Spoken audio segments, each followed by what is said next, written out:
President Trump, vice president JD Vance ఈ మధ్య కాలంలో ఇజ్రాయెల్కు ముఖం మీదనే చెప్పేస్తున్నారు. అమెరికాను లేకపోతే మీ బతికే కష్టం, మీ మనుగడే కష్టం అనేది ఇజ్రాయెల్కు స్పష్టం చేస్తున్నారు. ఏకంగా ఈ మధ్య జేడీ వ్యాన్స్ అయితే ప్రపంచంలో ఇజ్రాయిల్ను సమర్థించే ఏకైక ప్రభుత్వాధినేత డొనాల్డ్ ట్రంప్ మాత్రమే అని పేర్కొన్నాడు. Donald Trump is the only head of the state in the world అన్నాడు. అంటే వాట్ డస్ ఇట్ ఇండికేట్?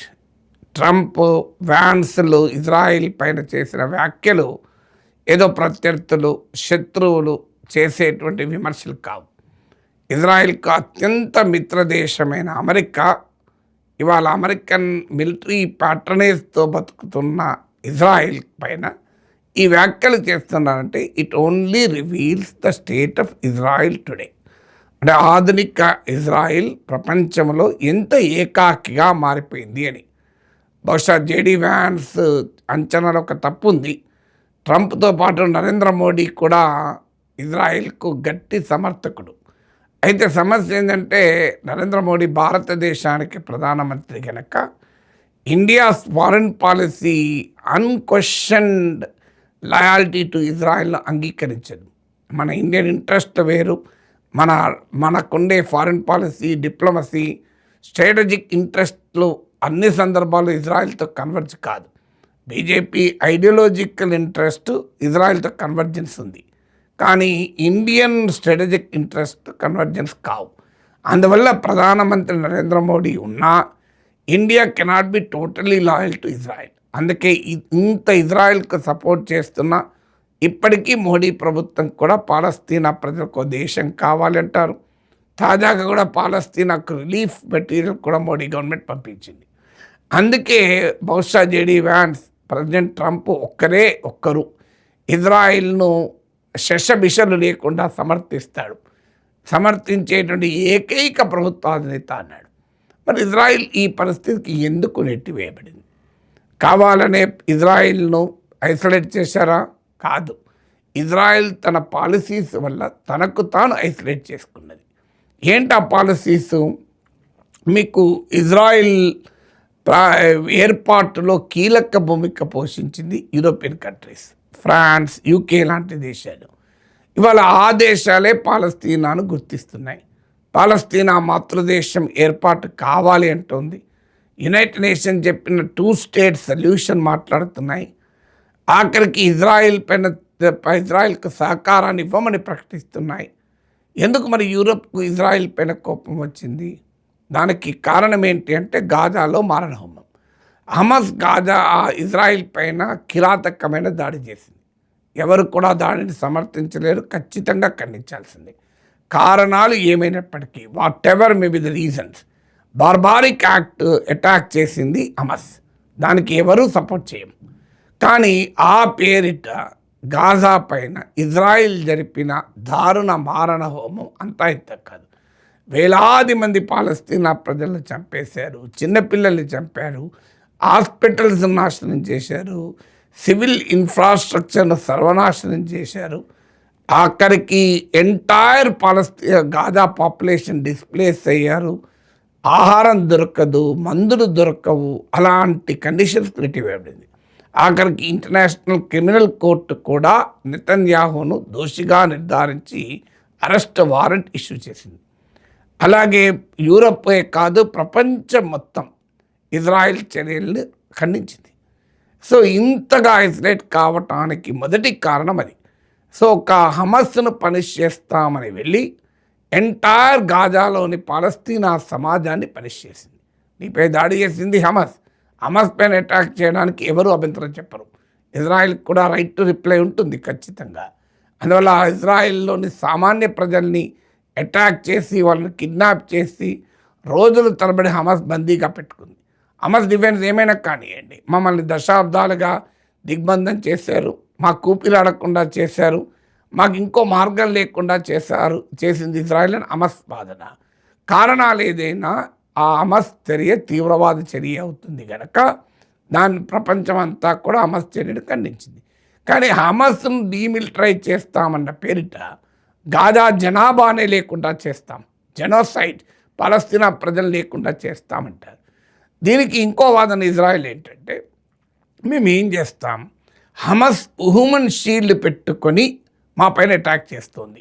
ఆసుపత్రుల్లో హమస్ మిలిటెంట్లు తలదాచుకున్నారు. సివిలియన్ సామాన్య ప్రజలను కవచంగా వాడుకుంటున్నారు, పిల్లల్ని కవచంగా వాడుకుంటున్నారు ఇజ్రాయెల్ వాదన. అదే నిజమైతే మరి వెస్ట్ బ్యాంక్లో ఇజ్రాయెల్ అట్రాసిటీస్ ఏంటి? వెస్ట్ బ్యాంక్లో హమస్ అధికారంలో లేదు, అక్కడ పాలస్తీనియన్ అథారిటీ అధికారంలో ఉంది. ఇజ్రాయెల్ పైన వాళ్ళు ఏమీ దాడి చేయడం లేదు.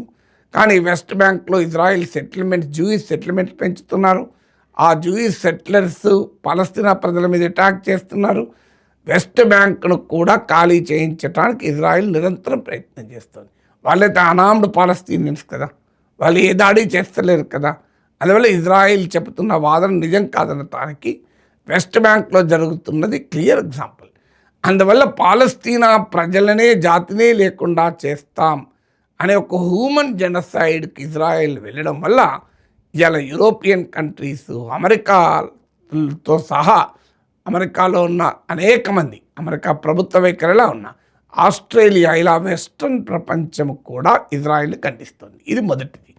రెండవది, అమెరికా ఒత్తిడి మేరకు ఇజ్రాయెల్తో చాలా అరబ్ దేశాలు ఒప్పందాలు చేసుకున్నాయి. క్యాంప్ డేవిడ్ అగ్రిమెంట్ అని చాలా కాలం క్రితమే చేసుకుంది. ఈజిప్ట్ లాంటి దేశాలు, జోర్డాన్ లాంటి దేశాలు ఇజ్రాయెల్తో పీస్ కోరుకున్నాయి. తాజాగా అబ్రహాం అకార్డ్లో భాగంగా యుఏఈ, మొరక్కో, బహ్రెయిన్ లాంటి దేశాలు కూడా ఇజ్రాయెల్తో పీస్ చేసుకున్నాయి. సో ఇజ్రాయెల్తో సహజీవనం చేయడానికి వాళ్ళు సిద్ధపడ్డాయి. ఆఖరికి తమ తోటి అరబ్ ప్రజల, పాలస్తీనా ప్రజల హక్కుల్ని కూడా వాళ్ళు వదిలేశారు. కానీ ఇజ్రాయెల్ చర్యల వల్ల వీరు ఇప్పుడు ఆ దేశాలకు కూడా ఇబ్బందులు పడుతున్నాయి. ఆ దేశాలు ఇజ్రాయెల్తో కలవటానికి అమెరికా ఒత్తిడి ఒకటే కారణం కాదు, ఇరాన్ థ్రెట్ కూడా ఒక కారణం. ఇరాన్ థ్రెట్ నుంచి తప్పించుకోవటానికి కూడా ఇజ్రాయెల్తో కూడా కలిశారు.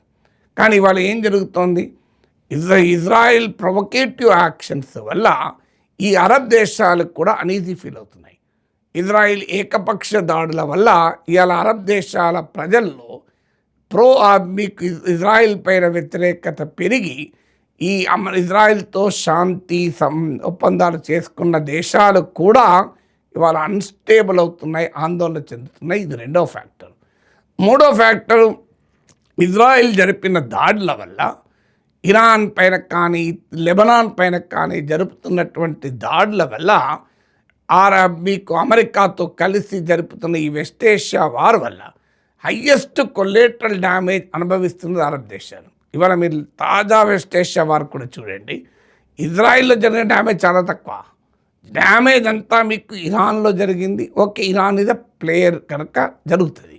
కానీ మీకు నష్టపోతున్నాయేవి Saudi Arabia, United Arab Emirates, Qatar, Bahrain, ఈ దేశాల మీద దాడులు జరుగుతున్నాయి, మిలిటరీ దాడులు జరుగుతున్నాయి. ఇరాన్ రిటాలియేటరీ దాడులు జరుగుతున్నాయి. అమెరికా స్థావరాలు ఉన్నందుకు స్ట్రెయిట్ ఆఫ్ హర్ముజ్ మూసేయడం వల్ల ఈ దేశాల ఆయిల్ ఎక్స్పోర్ట్ దెబ్బతిన్నాయి.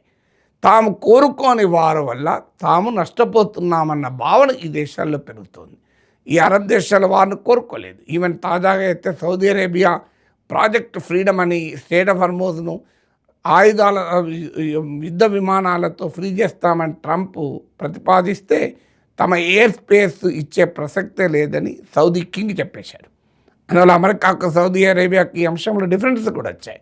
ఎందుకు వాళ్ళు ఫీల్ అవుతున్నారు, మేము కోరుకోలేదు ఈ వార్, మేము వ్యతిరేకించాం, మేము వద్దన్నాం, అయినా ఇవాళ మాపైనే దాడి జరుగుతుంది, మేమే నష్టపోతున్నాం.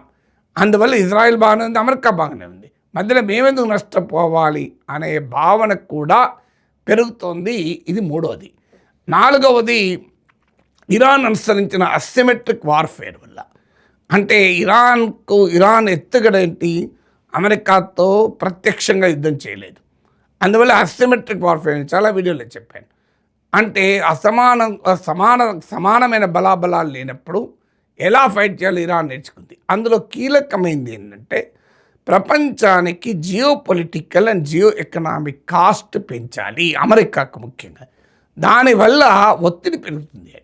ఇవాళ మీరు చూడండి, ఇజ్రాయిల్ అమెరికాలు జరిపిన ఏకపక్ష దాడుల వల్ల ప్రపంచమంతా నష్టపోతుంది. ఎనర్జీ ప్రైసెస్ $70 నుంచి $120 పెరిగింది. అమెరికాలో ఇన్ఫ్లేషన్ పెరిగింది. మీకు కాస్ట్ ఆఫ్ లివింగ్ అమెరికాలో పెరిగింది, యూరోప్లో పెరిగింది, గ్లోబల్ ఎకానమీ దెబ్బతిన్నాయి. ఇప్పుడు తాజాగా ఐఎంఎఫ్ అంచనా ఇండియాస్ ఎకనామిక్ గ్రోత్ రేట్ కూడా 7.7 నుంచి 6.6 పడిపోతుంది అని అంటున్నారు. సో ప్రపంచమంతా ఇవాళ ఇజ్రాయిల్ ఏకపక్ష వైఖరి వల్ల నష్టపోతున్నారు. అది కూడా ఇవాళ ఇజ్రాయిల్ ఏకాకి చేయడానికి కారణమైంది. ఐదవది యునైటెడ్ నేషన్స్తో సహా అమెరికా కూడా అధికారికంగా చెప్పేది ఏంటి, ఇండియా కూడా అధికారికంగా చెప్పేది, యూరోప్ కూడా అధికారికంగా చెప్పేది యుఎన్ రెజల్యూషన్ ఆఫ్ 1948 అనుకుంటాను. దాన్ని అమలు చేయాలి. అంటే 2 స్టేట్ సొల్యూషన్. అంటే అరబులకు పాలస్తీనా దేశాన్ని, యూదులకు ఇజ్రాయిల్ దేశాన్ని ఏర్పాటు చేయాలి. చరిత్రలో యూదులకు జరిగిన అన్యాయం ఉంది, చరిత్రలో అరబులకు జరిగిన అన్యాయం ఉంది, అదంతా పక్క పెడదాం. ఇప్పుడు ఒక ప్రాగ్మాటిక్ సొల్యూషన్ ఏంటంటే శాశ్వతంగా యుద్ధంలో ఉండడం కన్నా ఇక కోఎగ్జిస్టెన్స్, ఇది పాలస్తీనా లిబరేషన్ ఆర్గనైజేషన్ కూడా ఆ తర్వాత అర్థం చేసుకొని ఇజ్రాయిల్ను తమ సాయుధ తిరుగుబాటు ద్వారా అంతం చేస్తాం, సాయుధ దాడి వల్ల అన్న అంశాన్ని పక్కకు పెట్టి ఇవాళ ఇజ్రాయిల్తో ఘర్షణకు దిగడం లేదు. ఇప్పుడు మీరు వెస్ట్ బ్యాంక్లో ఉన్న పాలస్తీనా అథారిటీ ప్రభుత్వం ఇవాళ ఇజ్రాయిల్తో మిలిటరీ ఘర్షణ లేదు, కేవలం హమాస్ మాత్రమే ఘర్షణలో ఉంది. కానీ ఇజ్రాయిల్ మాత్రం అంగీకరించడానికి రెడీగా లేదు. ఆఖరికి ఇజ్రాయిల్ అపోజిషన్ కూడా అంగీకరిస్తుంది 2 స్టేట్ సొల్యూషన్ పరిష్కారం అని. కానీ ప్రైమ్ మినిస్టర్ నెతన్యాహు ఆయనకున్న ఫార్ రైట్ సపోర్టర్స్ అంగీకరించడానికి సిద్ధంగా లేరు. ఫలితంగా ఏం జరుగుతుంది, ప్రపంచమంతా ఒకటి కోరుకుంటే ఇజ్రాయిల్ మరొకటి కోరుకుంటుంది. ఈవెన్ అఫీషియల్గా అమెరికా కూడా. ఇది ఐదవది. ఆరవది అమెరికన్ స్ట్రాటజిక్ ఆబ్జెక్టివ్స్కు ఇజ్రాయిల్ స్ట్రాటజిక్ ఆబ్జెక్టివ్స్కు మధ్య తేడా ఉంది. అందుకే చూడండి, అమెరికా పీస్ కొరకు ఎప్పుడు ప్రయత్నించినా దాన్ని ఇజ్రాయిల్ డిస్టర్బ్ చేస్తూ ఉంటుంది. ఇప్పుడే కాదు, జూన్ 2025లో అమెరికా ఇరాన్ల మధ్య అనేక రౌండ్ల చర్చలు జరుగుతున్న సమయంలో అక్కడ సడన్గా ఇజ్రాయిల్ అటాక్ చేసింది. ఆ తర్వాత ఒమన్ మధ్యవర్తిత్వంతో చర్చలు జరుగుతూ 24 అవర్స్లో డీల్ కుదురుతుంది అనే సమయంలో ఇజ్రాయిల్ దాడి చేసింది. అమెరికాను కూడా, ట్రంప్ను కూడా నమ్మించింది. ఇప్పుడు ఇరాన్ వీకెస్ట్ మూమెంట్లో ఉంది, ఇరాన్ పైన మనం మిలిటరీ అటాక్ చేస్తే పర్మనెంట్గా ఇరాన్ థ్రెట్ పోతుంది అని నెతన్యాహు ఒక అసెస్మెంట్ ఇచ్చాడు. దాన్ని మనం మోడీ నమ్మినట్లే ట్రంప్ కూడా నమ్మాడు, నమ్మి యుద్ధం మొదలుపెట్టాడు. ఇవాళ నెతన్యాహు సృష్టించిన ఊబిలో ట్రంప్ దిగాడు. దాంతో ఇలా ప్రెసిడెంట్ ట్రంప్ కూడా ఇజ్రాయెల్ అంగీకరించలేని పరిస్థితి వచ్చింది. ఎందుకంటే అమెరికా కోరుకునేది ఈ ప్రాంతంలో తమ డామినేషన్, ఇజ్రాయెల్ కోరుకునేది ఎలిమినేషన్ ఆఫ్ ఇరాన్. అంటే ఇరాన్ను శాశ్వతంగా లేకుండా చేయాలన్నది ఇజ్రాయెల్ లక్ష్యం, అది అమెరికా లక్ష్యం కాదు. అందుకే కూడా తాజాగా చూడండి, ఈ లేటెస్ట్ సీజ్ ఫైర్ తర్వాత కూడా ఇజ్రాయెల్ ఏం చేసింది, లెబనాన్ పైన అటాక్ చేయడం, హిజ్బుల్లా పైన అటాక్ చేయడం మొదలుపెట్టింది. మీడియేటర్ పాకిస్తాన్ స్పష్టంగా ప్రకటించింది ఈ పీస్ డీలు అంతటికీ వర్తిస్తుంది అని. Even Trump and Iran, America ఇరాన్ల మధ్య కుదిరిన ఎంఓయూలో కూడా స్పష్టంగా చెప్పారు, వార్ అనేది అన్ని ఫ్రంట్స్లో ఆగిపోతుంది అని. కానీ విన్నారా? సో వార్ అన్ని ఫ్రంట్స్లో ఆగిపోతుందని అమెరికా అగ్రీ అయినాక కూడా ఇజ్రాయెల్ సౌత్ లెబనాన్లో ఆక్యుపై చేసుకుని ఉంది.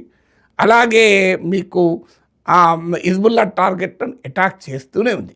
అంటే క్లియర్గా ఇజ్రాయెల్ డజంట్ వాంట్ పీస్ అనేది స్పష్టంగా అర్థమైంది. ఇది అమెరికన్ ప్రెసిడెంట్కు అంగీకారం కాదు. ఎందుకంటే అమెరికా ప్రెసిడెంట్ అణిచిపెట్టదలుచుకున్నాడు తప్ప అంతు చేయాలన్నది అమెరికా లక్ష్యం కాదు. ఎందుకంటే అమెరికాకు తెలుసు అదంత సులభం కాదు అని.